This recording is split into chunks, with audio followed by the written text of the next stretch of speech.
Boa noite. Está no ar o programa Horizonte Debate. Semana Santa, semana maior na vida dos cristãos. É quando revivemos os mistérios da paixão, morte e ressurreição de Jesus. É quando também projetamos nossa vitória sobre o mal. No programa de hoje, vamos conversar sobre a Semana Santa e sobre a Páscoa. Símbolos, alegria e espiritualidade. Então não saia daí, o Horizonte Debate está só começando.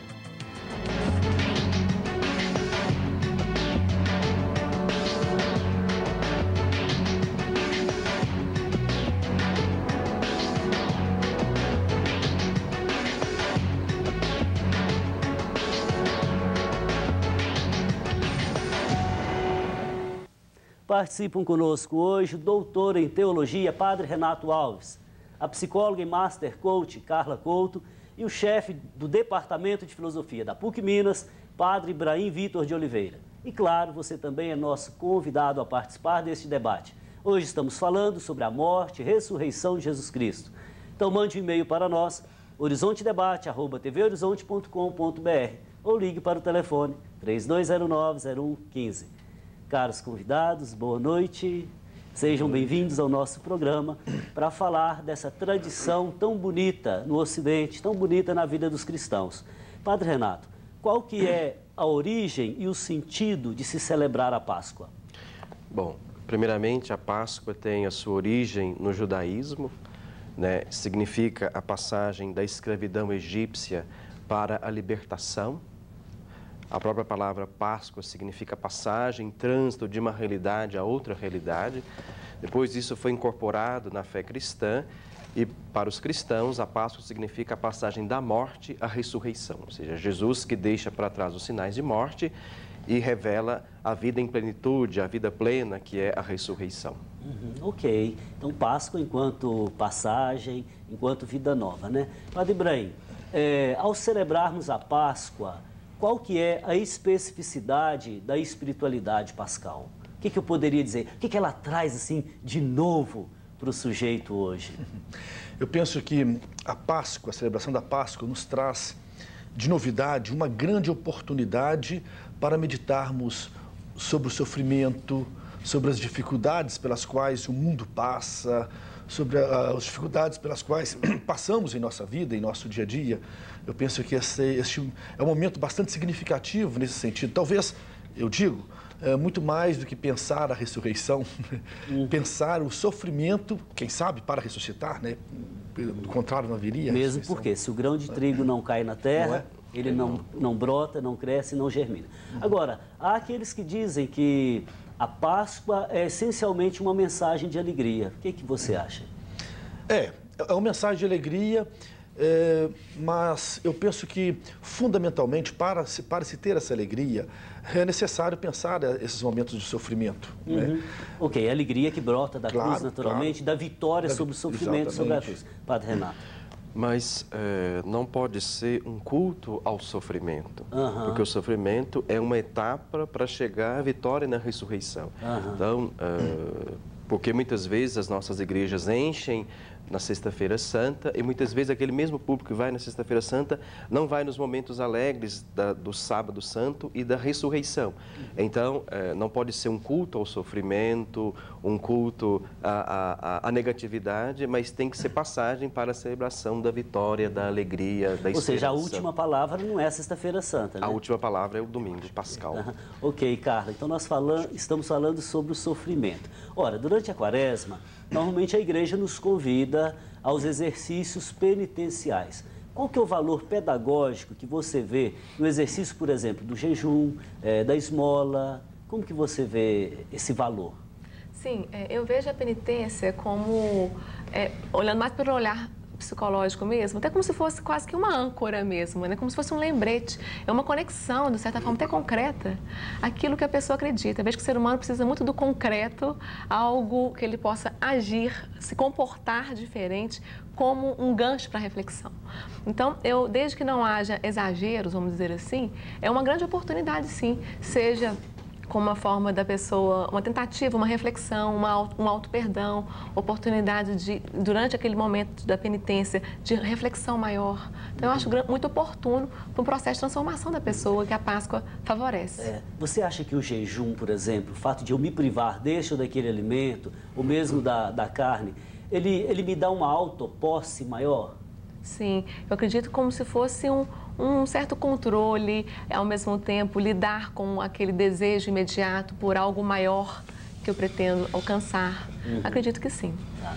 Padre Renato, como buscar a vivência cristã da Páscoa? Nós vivemos num mundo aí com muito consumismo, né? As grandes redes de supermercado já colocaram lá aquela tenda de chocolate, né? A criança fala assim, mãe, não se esqueça do meu ovo de chocolate na Páscoa. Minha faxineira outro dia falou isso. Olha, não se esqueça do meu chocolate. E assim vai. Depois o presente, etc. O senhor acha que às vezes as pessoas ficam muito mais nesse aspecto comercial, sensível, do que no aspecto espiritual? As grandes festas cristãs se tornaram grandes festas comerciais. O capitalismo se apossou das principais festas cristãs e elas foram transformadas em um verdadeiro culto ao consumismo, ao capitalismo, aos presentes. E o verdadeiro sentido espiritual ficou abafado. Nesse sentido, a Semana Santa não é um grande feriado, não é um momento de repouso, mas é um momento de pausa espiritual. Ou seja, porque na Semana Santa nós celebramos os principais mistérios da vida cristã, né? Paixão, morte, ressurreição. E isso não pode ser abafado no sentido espiritual.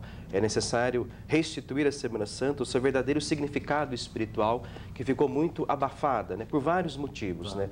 A própria secularização, a própria indiferença religiosa, o próprio surgimento de outras denominações cristãs, tudo isso foi desacralizando a Semana Santa, enquanto o coração celebrativo, o coração litúrgico da própria igreja, então isso foi perdendo um pouco o seu significado e se tornou muito mais uma oportunidade de comer ovo de Páscoa, de troca de presente.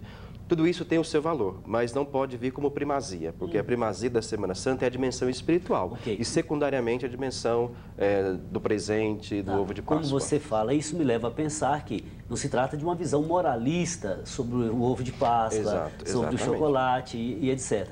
Mas se trata de não colocar isso em primeiro lugar. Agora, na sua fala, me transparece também duas visões do tempo. Por quê? Na visão, vou dizer, secularizada do tempo, a gente vê o tempo, sobretudo quando tem um feriado, um dia santo, vamos dizer assim, é tempo de descanso, é tempo de lazer. Parece que a gente está sufocado pelo tempo. Ora, para o cristão, o tempo é diferente, né? É kairos, é tempo oportuno. Semana Santa seria esse kairos para nós? Claro, é um tempo de graça, no qual a gente dá uma parada para poder restabelecer do ponto de vista espiritual. Não é simplesmente uma pausa do descanso, mas é um tempo de reabastecimento, de rejuvenescimento da própria vida espiritual. De modo que a Semana Santa, ela tem um significado, ela tem um valor espiritual, celebrativo, e que as pessoas recordem os principais mistérios da própria vida cristã. E que isso não fique abafado, sufocado por tantas coisas que são marginais e periféricas, né, dentro da vida cristã. Tá, ok. Padre Ibrahim, você falava da Páscoa enquanto superação do sofrimento, enquanto passagem do sofrimento para a vitória, passagem da cruz para a ressurreição. Eu posso trazer isso para o dia a dia? A cada novo dia eu fazer essa passagem? Como que se daria? Eu penso que é bastante significativo. É claro que, sem querer voltar assim, à problemática, mas eu penso que o povo descobriu um dado muito interessante. A Sexta-feira da Paixão. Eu penso que não é culto à morte, ao sofrimento. Mas o povo percebeu que a Sexta-feira da Paixão, ela traz um sentido oportuno para a vida, para meditar sobre a vida. Às vezes nós ficamos um tanto irritados porque dá a impressão que a vitória não foi absorvida pelo povo. Quer dizer, as celebrações da Sexta-feira da Paixão lotam, né? Mas o sábado e o domingo são, quer dizer, não estão esvaziados, né? São dias esvaziados. Mas eu penso que é aquela compreensão da mensagem de Cristo. É a prova de amor maior não há. Quer dizer, há uma prova de amor sendo dada nesse dia. Então, quer dizer, há um envolvimento, eu penso, espiritual né, espiritual, mais do que de sofrimento, mas uma experiência de vincular o sofrimento de Cristo à própria realidade do dia a dia das pessoas, do sofrimento das pessoas e o desejo de superar os sofrimentos, né? Dando aquela ideia de que o sofrimento não é para ser banido. Cristo não veio tirar o nosso sofrimento, mas dar sentido ao nosso sofrimento. E que sentido, né, é esse? O sentido do sofrimento é exatamente a percepção do nosso limite, de que nós não somos deuses, não podemos ser prepotentes, né? E que o sofrimento é inevitável? É inevitável. Okay. É inevitável. Então, posso dizer que Jesus, na ambiência do amor, ele deu um sentido novo ao sofrimento? Exatamente. Portanto, aí nós temos um sofrimento, o sentido do sofrimento está voltado na esperança, ou seja, é possível um dia alcançarmos a plenitude. Né? Ok, sem muito sofrimento, eu vou chamar o intervalo. Ótimo. Antes de irmos para o intervalo, queria lembrar mais uma vez a campanha Faço Parte, cujo objetivo maior é a construção da Casa do Povo de Deus, a Catedral Cristo Rei. Seja você também um missionário evangelizador. Faça parte. Nós vamos para um breve intervalo e voltamos já já. Enquanto isso, aproveite para participar conosco pelas redes sociais. Até daqui a pouco.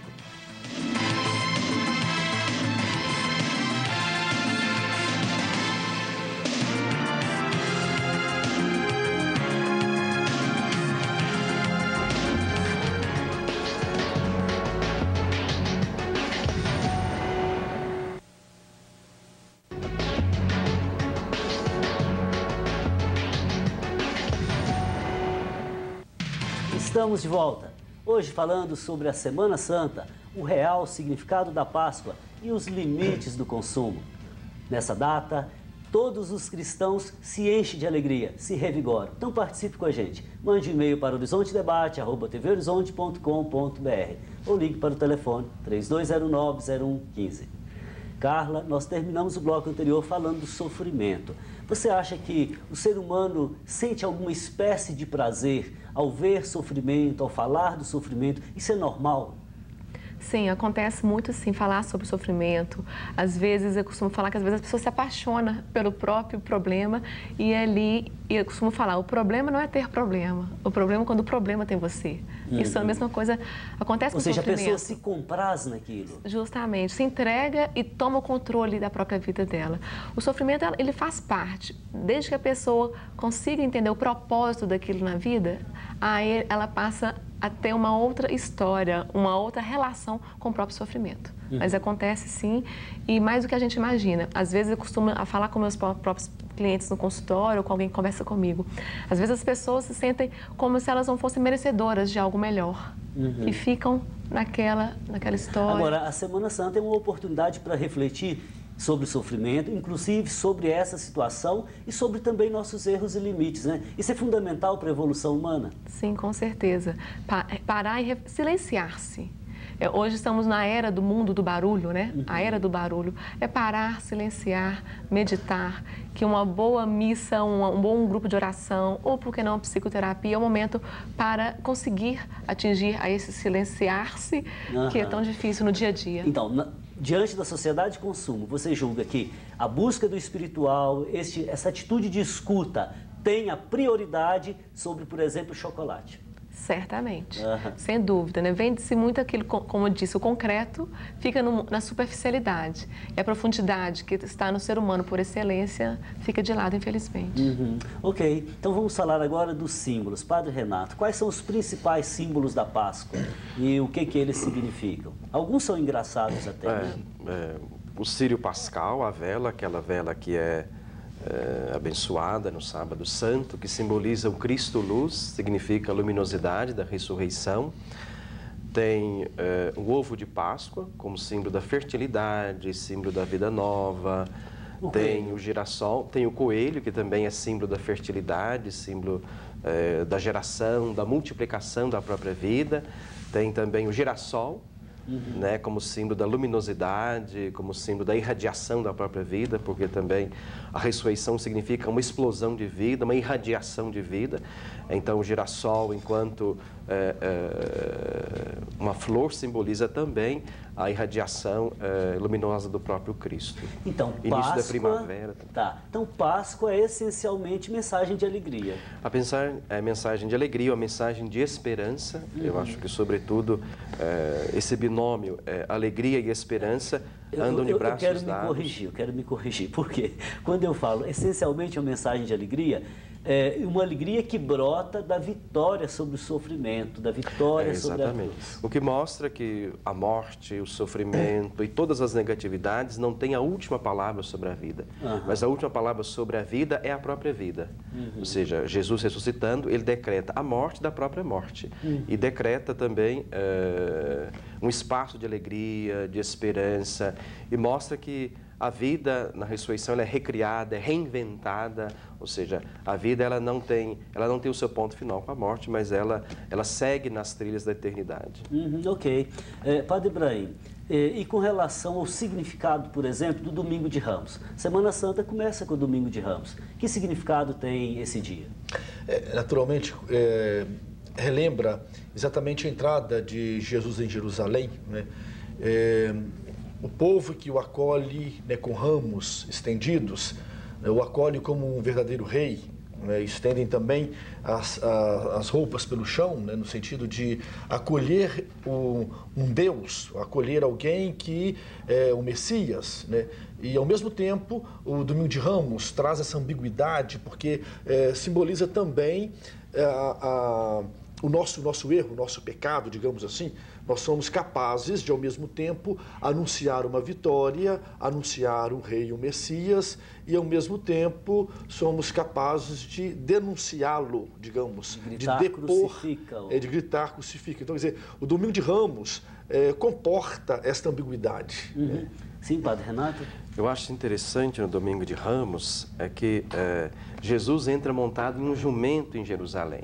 Ele não entra montado em um cavalo, em um animal pomposo, mas o jumento como animal do jumentinho, ou seja, um animal do serviço, da carga, porque carrega aquele que vai servir. Então, o animal do serviço carrega o Messias servidor. Então, tem um profundo simbolismo. Ou seja, também Jesus não como o rei que está no nosso imaginário, que tem o seu latifúndio, que tem o seu exército, que tem a sua coroa de ouro, que tem o seu trono real, mas Jesus também é um rei segundo um modelo da humildade, ou seja, um rei que tem uma coroa que é de espinhos, que tem um trono que é uma cruz, que não tem um exército, mas tem 12 seguidores, ou seja, é um rei da humildade, ou seja, um rei que... é um rei da vida espiritual. Exato. E não da vida do consumo. Exatamente. Ok. Padre Ibrahim, tem outra questão que me chama muita atenção. Figuras como Judas e Pedro. Judas trai Jesus com um beijo. Pedro nega Jesus 3 vezes. Como que você vê essa contradição do discipulado? Eu penso que o discipulado expressa muito bem, digamos, quase que metaforicamente, a realidade da nossa vida, da vida comum dos homens. Nós somos Judas, nós somos Pedro. Nós somos Judas, somos Pedro. Quer dizer, expressa muito bem a nossa realidade de limite, e é por isso que, de fato, a Semana Santa é essa oportunidade de reflexão, né? Pensarmos das vezes que fomos Judas, né? Que nós traímos as pessoas, às vezes com um beijo, com a palavra bonita, né? Falamos negativamente sobre as pessoas. Né? Então, eu penso que o discipulado, ele representa bem a realidade nossa, do mundo, das pessoas, do nosso cotidiano. Não é? Claro que Pedro se refaz e Judas, infelizmente, não. Então, nesse sentido, Carla, entra aí a questão do perdão. Do ponto de vista psicológico, o que significa perdoar? Tem uma frase de Shakespeare muito interessante, né? Não perdoar é tomar o veneno esperando que o outro morra. Você toma o veneno. O perdão, eu falo que uma das grandes questões de psicopatologias que aparecem muitas vezes é a falta dele. Eu falo que é uma página que você não virou direito e o resto da sua história não será escrita de forma talvez satisfatória. O perdão, infelizmente, ou o auto-perdão, que ele é tão forte, também tão importante. Saber se perdoar. Saber se perdoar. E não é esquecer, é ressignificar e fazer algo diferente daí para frente. não é? Porque o perdão, a corrosão, ela é interna, não é de quem não foi perdoado, é de quem não perdoa. Aí estão os prejuízos e as patologias. Tá. Eu às vezes digo assim, quando nós agimos, no nível da ação, o resultado fica em nós. No nível do fazer, o resultado fica exterior ao sujeito, Sim. né? Ora, se eu me alimento de rancor, se eu me alimento de mágoas, eu estou me autodestruindo, né? Agora, Carla, quais são possíveis passos para perdoar verdadeiramente? A primeira questão é uma reflexão mesmo, né? Uma autoavaliação, análise daquilo que aconteceu. Primeira situação, e já que estamos falando tanto de Páscoa, e eu, apesar do espaço terapêutico ser um espaço, a princípio, neutro, científico, eu sempre respeito a espiritualidade da pessoa e pergunto, aquilo que você acredita? Jesus Cristo é um homem foi um homem e tem uma simbologia maravilhosa, e usá-lo como inspiração. Você utilizando como um exemplo, um modelo, a metáfora que Jesus Cristo traz para a gente, independente da sua crença, o que você pode fazer diferente a partir disso? Não é verdade? Que inspiração que eles nos traz? É de reflexão, é de fazer algo diferente, é de servir, enfim. Agora, acontece algo muito engraçado, né? Porque você disse aí reflexão. Reflexão, eu acho que não é mero uso da razão e de argumentos. Porque se eu começo a refletir assim, não, eu vou perdoar fulano, é bom para ele, é bom para mim, de repente vem a tentação, vem a serpente do paraíso e faz assim, mas é desaforo, né? Então, reflexão não é só argumentação, claro, né? Claro. É tornar-se algo diferente. Uhum. Não é ficar no plano da teoria, da superficialidade. É trazer algo de dentro. E eu muitas vezes eu falo também, até mudança de foco. Às vezes se supervaloriza algo que fizeram com você que não foi agradável e você perde as suas questões, os seus objetivos, inclusive qual é o seu sentido de vida final. Aí você desfoca um pouco, para de supervalorizar aquilo que te incomodou e foca aquilo que é o seu propósito de vida. Aí você chegou onde eu estava pensando chegar. Quer dizer, enquanto o argumento, a razão me leva até aqui, a reflexão me lança para além desse aqui racional. Ela me lança para o universo do sentido que de fato é bom para a minha vida como um todo, inclusive para a saúde física, né? Padre Renato, ainda dá tempo. Qual que é o real ou o significado teológico da cruz? A cruz... Jesus poderia ter morrido de uma outra forma, que não fosse crucificado. Exato. A cruz, para o Antigo Testamento, era um sinal de maldição. Os amaldiçoados, os execrados morriam na cruz.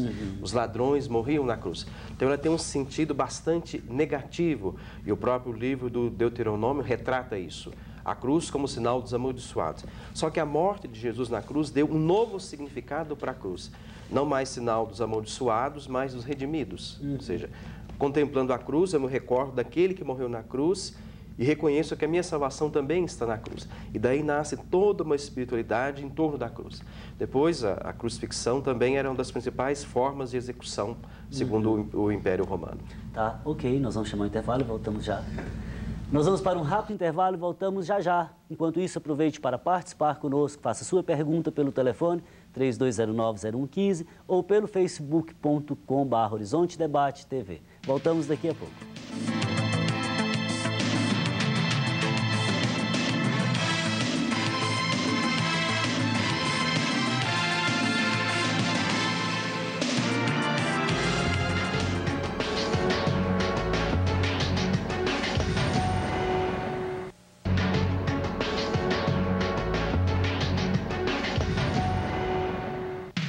Páscoa, este é o tema do programa de hoje. Participe conosco, faça sua pergunta ou comentário pelo e-mail horizontedebate@tvhorizonte.com.br ou pelo telefone 3209-0115. Para você que está chegando agora, participam conosco hoje o doutor em teologia, Padre Renato Alves, a psicóloga e Master Coach, Carla Couto, e o chefe do Departamento de Filosofia da PUC Minas, Padre Ibrahim Vitor de Oliveira.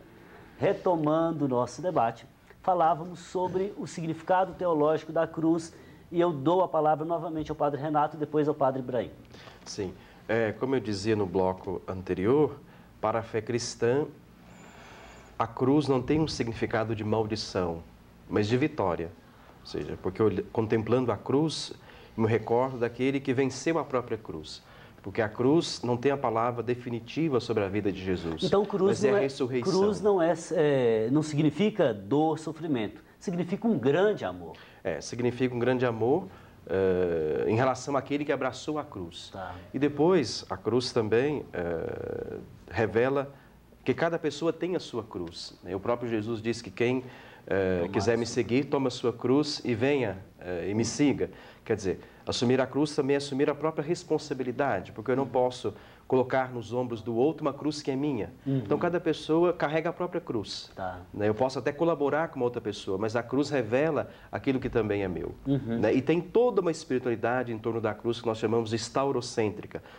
Porque hoje também a gente vive uma realidade que quer negar a cruz e afirmar somente um Jesus glorioso, um Jesus que não passa pela cruz. Mas a cruz é uma passagem sine qua non para poder chegar à ressurreição. É o que o Padre Ibrahim dizia, né? A cruz, o sofrimento é inevitável. Ela é inevitável. Sim, Padre Ibrahim, mais algum comentário? Nesse sentido que a cruz ela permanece, a passagem não desfaz a cruz. Né? Quer dizer, o sinal da vitória, por isso que eu gosto do Círio Pascal como símbolo, a luz depende da cruz, está ali vinculada à luz está a cruz. Aliás, ali a chama, a luz depende de que a vela se consuma. Exatamente. Okay. Então, nesse sentido, quer dizer, é uma vitória que faz permanecer o símbolo, quer dizer, permanece a ideia da cruz, a ideia do sofrimento, mas o sofrimento refeito, como foi dito aqui pela psicóloga, ressignificado, digamos assim, né? Tá. Numa outra perspectiva, né? Por falar na psicóloga, eu quero ouvi-la sobre esse tema. Carla, veja bem, parece-me que na cultura contemporânea existe uma fuga do sofrimento. Não é que eu tenha que buscar o sofrimento, mas ele é inevitável. Mas existe uma fuga e uma negação.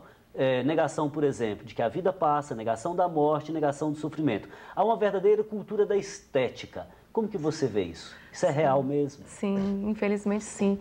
Nunca se falou tanto em felicidade e nunca se vendeu tanto antidepressivos. É um paradoxo, é uma contradição muito grande. Realmente, e com esse culto da superficialidade, seja pela estética, seja pelo consumo, que a gente já discutiu há pouco tempo, as pessoas veem realmente um engano. E por que não? Eu acredito que elas estão sendo, inclusive, levadas a essa superficialidade. A ilusão de que comprar vai aliviar algo é uma fuga. Temporariamente pode até ser, mas não resolve. Isso. Agora, isso é engraçado, porque a sociedade de consumo, ela desperta, eu digo assim, diabolicamente, o nosso desejo. E ela é incapaz de realizá-lo. Né? O desejo de felicidade não se realiza na aquisição deste ou daquele produto. O desejo de felicidade, eu acho que se realiza na conquista do sentido da vida no nosso dia a dia. Isso me faz feliz. Padre Ibrahim, qual que é o sentido do lava-pés? Uma cerimônia tão bonita na Quinta-feira Santa. Aliás, é uma das cerimônias mais significativas, né? Quer dizer, lembrando um serviço que Jesus realiza, quer dizer, demonstrando a própria humildade, aquele é o serviço dos últimos dos escravos, do pior dos escravos. O Cristo é aquele que se sujeita à própria humanidade para demonstrar o quanto ele é apaixonado pela humanidade, pelos homens, né? Se coloca aos seus pés, em serviço, no sentido de lavar os pés, de acolher os homens, né, para que assim, quem sabe, com os pés limpos, pudessem caminhar, né, mais, digamos, rumo a essa vitória, não é? Possibilitando uma esperança, não é? Tá. Um alimento novo. A Carla quer fazer algum comentário? Sim. Eu vejo também todo esse simbolismo, duas questões. A simplicidade, né? Quanto mais a gente conversa com pessoas mais velhas, mais elas revelam que a felicidade está na simplicidade. E como eu trabalho também com carreira, com escolha profissional, as pessoas são hoje 240 carreiras, curso superior, tecnólogo, enfim, graduação, são muitas opções. E muita essa questão do servir também. A minha pergunta-chave do meu trabalho de carreira é: a que você quer servir? A sua missão de vida, a sua escolha, você quer servir? Todos nós viemos ao mundo para servir. Né? E Jesus traz esse simbolismo de uma maneira maravilhosa, né? Ele vem servir o amor. Tá, o Padre Renato? O lava-pés é uma culminância de todo um programa servidor de Jesus. Ou seja, aquele que serviu o tempo todo terminou servindo também na última ceia. Né? E depois também, com o lava-pés, ele quer mostrar aos seus discípulos que não há uma relação hierárquica entre ele e os discípulos, mas há uma relação entre iguais.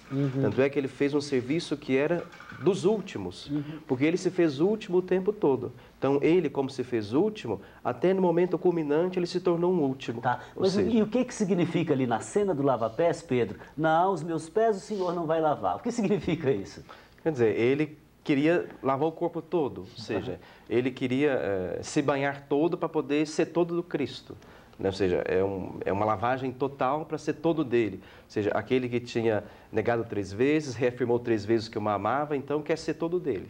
Ah, tá, correto. Agora, tem uma outra coisa aí que ainda me chama a atenção, uma contradição em todo esse processo, que é o fato de o povo ter escolhido Barrabás para ser solto na época da Páscoa e não Jesus Cristo. A que se deve isso, Renato?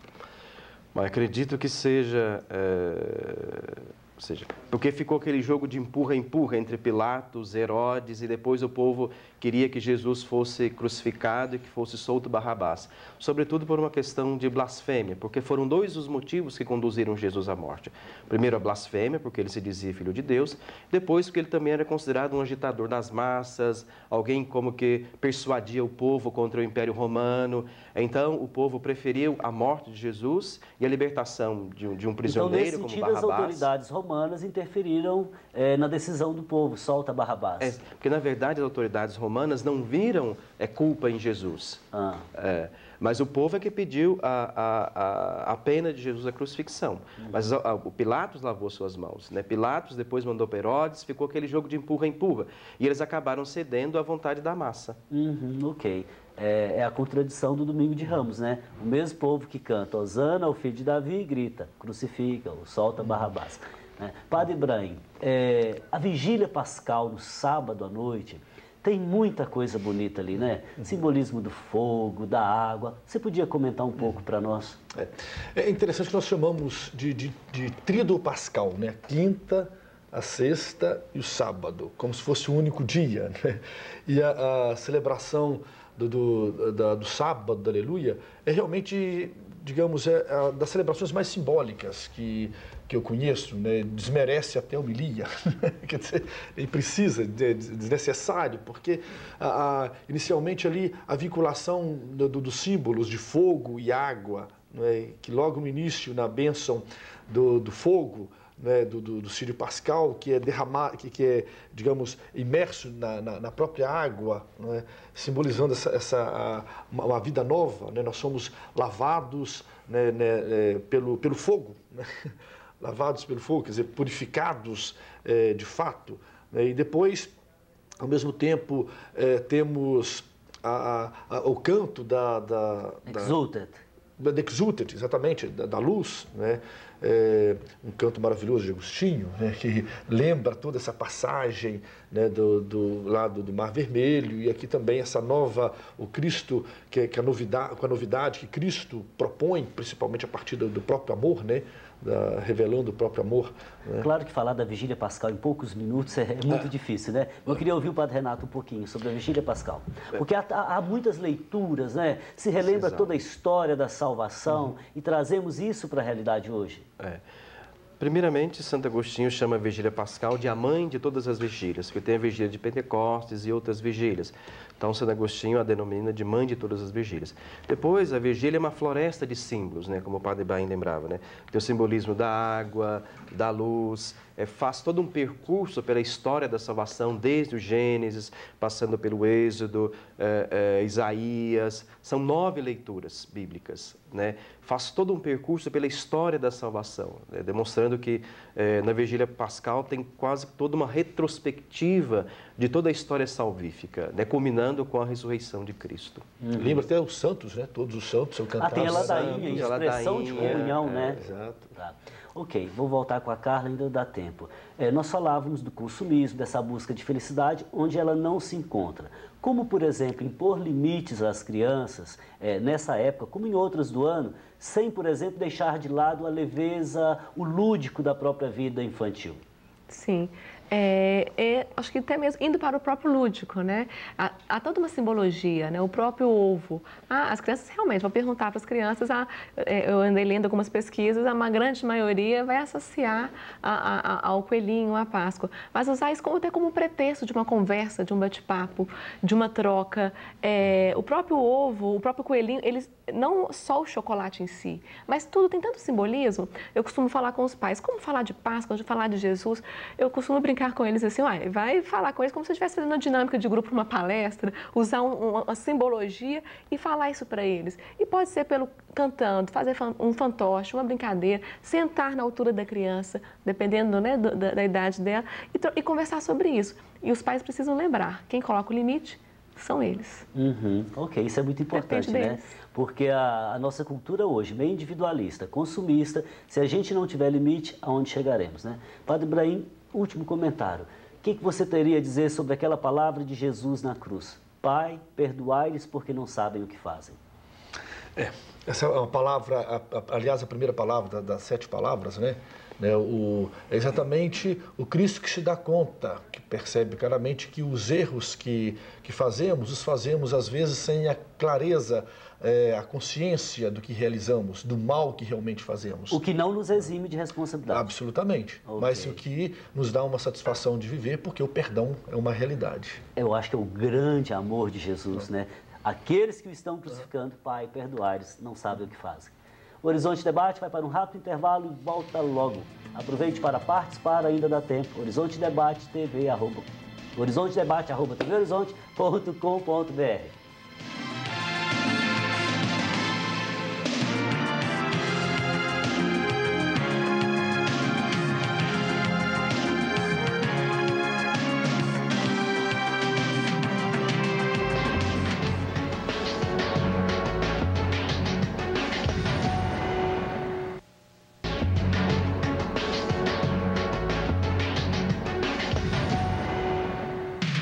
Voltamos com o Horizonte Debate, hoje conversando sobre a Semana Santa. Aproveitando o nosso último bloco de conversa, Padre Renato, eu queria saber se a morte de Jesus na cruz não foi um fracasso da sua missão. Ele chega, realiza milagres, convence pela palavra, arrasta multidões e depois morre na cruz. Isso é um fracasso? E morreu solitário, né? Aquele que encantou a tantos, aquele que beneficiou a tantos, no final morreu solitário. Mas é interessante porque muitos pensam que a morte de Jesus na cruz teria sido uma derrota divina, que Deus teria fracassado na sua missão. É como se a cruz tivesse a última palavra sobre a vida de Jesus. É como se Deus fosse um fracassado, é como se as esperanças, na verdade, teriam morrido. Mas a verdade é que quando Jesus começa a gritar, meu Deus, por que me abandonou? Quer dizer, um momento de solidão, de agonia, de desespero, em que o próprio filho sente a solidão e a ausência do pai. Na verdade, tudo isso... Aliás, a morte é um ato extremamente individual. Ninguém vive a morte do outro. No máximo, eu participo ali, eu sou parente, eu sou vizinho, mas não experimento a morte do outro, né? Porque a morte é incomunicável, insubstituível, né? Cada um vive a sua própria morte. Mas nesse sentido, por exemplo, Jesus clamando, meu Deus, por que me abandonou? É como se Deus tivesse tapado os ouvidos e os olhos e ficasse indiferente à morte do filho. Mas, na verdade, esse silêncio aparente se revela depois como uma potência ressuscitadora. O pai não permite que o filho fique entregue aos braços da morte, mas o pai ressuscita o filho, garantindo a vida nova. E essa vida nova garantida ao filho é estendida também a todos os cristãos. Por isso que o fundamento da ressurreição de Cristo é também a nossa ressurreição. Porque ele ressuscitou, nós também ressuscitaremos. Você me faz lembrar uma música da minha infância que dizia assim: a Páscoa não é só hoje, a Páscoa é todo dia. Então, nesse sentido, Padre Ibrahim, como que eu trago essa mensagem para o dia de hoje? A Páscoa é todo dia. De fato, Esse é um dado bastante significativo, né? Se pensamos que o tempo de reflexão não é apenas a Páscoa, o tempo de recuperarmos a vida, o tempo de, digamos, buscarmos valorizar a esperança em nossa vida, deve ser constante, né? A Páscoa é apenas um momento, lembramos aí o Kairós, mas ao mesmo tempo, no nosso dia a dia é um momento dessa reflexão mais intensa, né? Mas que deve correr falava em ressignificar. Eu posso, por exemplo, hoje viver a Páscoa, transformando a minha tristeza de ontem no esforço de ver o lado bom da vida agora. Eu posso transformar, por exemplo, meu desânimo, minha preguiça de ontem, com um pouco de esforço, de entusiasmo. Exato, pensando, é a esperança cotidiana, né? De cada dia, retomar o caminho constantemente, né? Tá. Então, tudo isso como sinal da futura e definitiva Páscoa que se dará na nossa ressurreição. Parousia. Tá, ok. Carla, veja bem, eu quero voltar com você e com o Padre Ibrahim sobre o mesmo tema do consumismo, porque às vezes me preocupo em não ter uma visão moralista, mas ao mesmo tempo eu tenho que ter uma visão ética da coisa. Porque, olha, a sociedade de consumo, ela nos traz uma série de facilidades, né? Agora, onde está o equívoco dessa sociedade? Como dizer isso para as crianças, Carla? Sim, eu percebo que o equívoco está na venda do imediato. Eu vou comprar, eu vou ter, não, é a cultura do ter, não do ser. Consequentemente, as pessoas cria-se uma falsa ideia de que vou adquirir mais amigos, mais status, um bom trabalho, uma linda mulher, um lindo homem ao meu lado. Então, o imediato no comprar, essa é a grande enganação, não é? E comprar, e consumir, e não pensar, não refletir, tudo isso que estamos comentando aqui agora, as pessoas são menos críticas, são mais fáceis de serem manipuladas. Então, há todo um contexto atrás disso. E falar com criança, como eu disse, é muito no lúdico, eu tiro o chapéu mesmo, a igreja cada vez mais está se adaptando à linguagem da criança, não é verdade? Isso eu tenho percebido. Carla, às vezes alguém posta no Facebook assim, iPhone 5, eu quero. Eu desejo um, eu quero um. E isso, vamos dizer assim, é quase que como que instintivamente, inconscientemente vai permeando a vida contemporânea. Ao ponto que o verbo é no imperativo sempre, né? Das propagandas, não é por acaso. E tem uma propaganda aí, não vou falar obviamente o produto, mas termina assim, o importante é ter. Como isso é sério. E as pessoas embarcam nessa de maneira inconsciente. Então, Ibrahim, sem perder o lado ético, mas sem ser moralista, como lidar com esse comércio o tempo todo? Eu tenho a impressão que nós temos que restabelecer o exercício da pergunta. A nossa sociedade, o consumismo, dá respostas, sem a gente perguntar absolutamente nada. Responde o que você quer, sem você perguntar ou perguntar se quer, o que quer e por que quer. Eu penso que, sem ser moralista, quem sabe o exercício da pergunta, né, para quê? Né, o que é realmente necessário, quer dizer, aliás, se nós abrimos, por exemplo, aí, quem sabe a internet, imediatamente temos várias respostas, só respostas. Temos muitas respostas sem formulação de quaisquer perguntas. Respostas que, na realidade, não respondem a nada. Não respondem a nada. É somente que enche, digamos, o nosso dia a dia de afazeres, lembra aí normalmente o ter, o fazer, o saber fazer, né, mas sem a pergunta que dá horizonte àquele fazer, né, que dá horizonte à própria experiência de vida. Né? E é por isso que, de repente, cai-se, digamos, numa patologia. Né? Olha, se comprar esse produto, comprar aquele, fosse algo que, de fato, trouxesse a felicidade, seria muito fácil, né?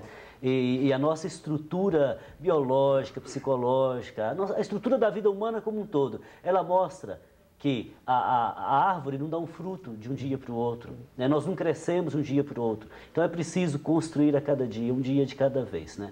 Carla, o que significa presentear uma pessoa na Páscoa? Sim, presentear, eu percebo que para o próprio ser humano como um todo, presentear, a princípio, o significado é concretizar o meu amor. Essa é a interpretação das pessoas, né?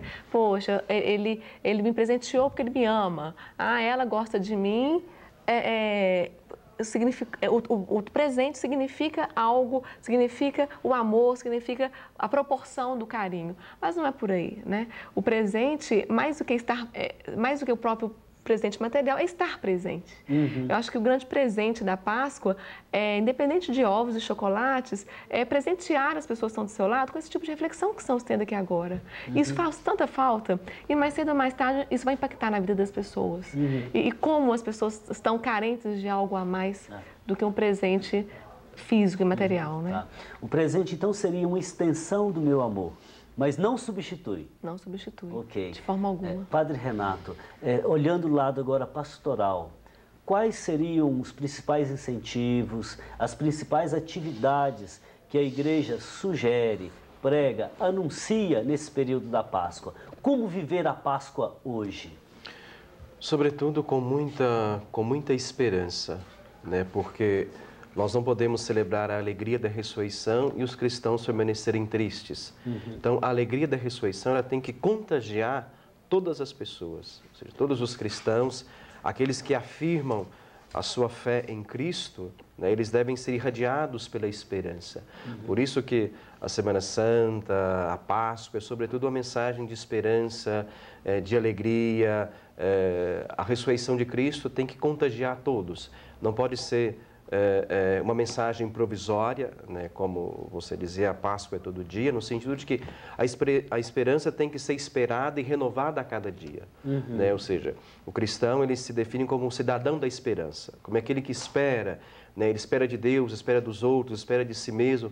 Por isso que ele é sobretudo um cidadão da esperança. E isso se concretiza e se visibiliza de uma forma bem simbólica na própria Páscoa, né, que é a esperança por excelência, né, de que a vida na sua plenitude, né, ela é criada, recriada em Cristo. E a esperança cristã não decepciona, vai dizer São Pedro, né? Ou seja, em Jesus nós podemos vencer o pecado, podemos vencer a morte. Ora, nosso programa está indo para o final, está tão gostoso conversar com vocês aqui, né? E eu queria pedir a vocês agora que dissessem para os telespectadores o que é a Páscoa para mim e fazer os nossos votos a todos. Padre Ibrahim, por favor. A Páscoa é, para mim, uma tentativa de colocar-me sempre presente a ideia da doação. Não é? Doar, Cristo doa a vida. E a tentativa de um exercício de doação constante. E doação no sentido de que não se exige nada em troca. É doação. Gratuidade. Gratuidade. Então, a Páscoa me faz lembrar sempre dessa necessidade na nossa vida, coisa que não fazemos constantemente, né? A ambiguidade continua, mas me faz pensar isso, me faz pensar nessa doação gratuita, sem... Tendo amado os seus que estavam no mundo, amou-os até o fim. Gratuitamente, obrigado, Padre Ibrahim. Carla? A Páscoa, para mim, tem o significado das possibilidades. Eu uso a metáfora, o simbolismo, além das minhas crenças pessoais, como possibilidade. E como o amor, eu acredito que quando te vê Jesus crucificado e depois ressuscitado, como tudo é possível, principalmente diante do amor. Ok, acima da realidade estão as possibilidades. Renato, por favor. A Páscoa enquanto trânsito de uma vida que não está muito digna para uma vida mais digna, trânsito da esperança para mais esperança, da tristeza para a alegria, e Páscoa, sobretudo, como um culto ao amor, ou seja, a primazia do amor. Ok, gratuidade, possibilidade, primazia do amor. Um grande abraço, uma feliz Páscoa para vocês. Obrigado. O Horizonte Debate está encerrando, mas queria lembrar da campanha Faço Parte, que está em suas mãos. Faça parte, seja comunhão. O Horizonte Debate chegou ao fim, mas você pode acompanhar informações sobre o programa pelo site da TV Horizonte. O endereço é tvhorizonte.com.br/Horizonte Debate. Outro jeito de nos acompanhar é pelas redes sociais. Obrigado pela sua companhia e na próxima semana eu te espero em mais um Horizonte Debate, aqui na TV Horizonte, uma emissora da Catedral, Rede de Comunicação Católica. Feliz Páscoa, conto com você, fraterno abraço.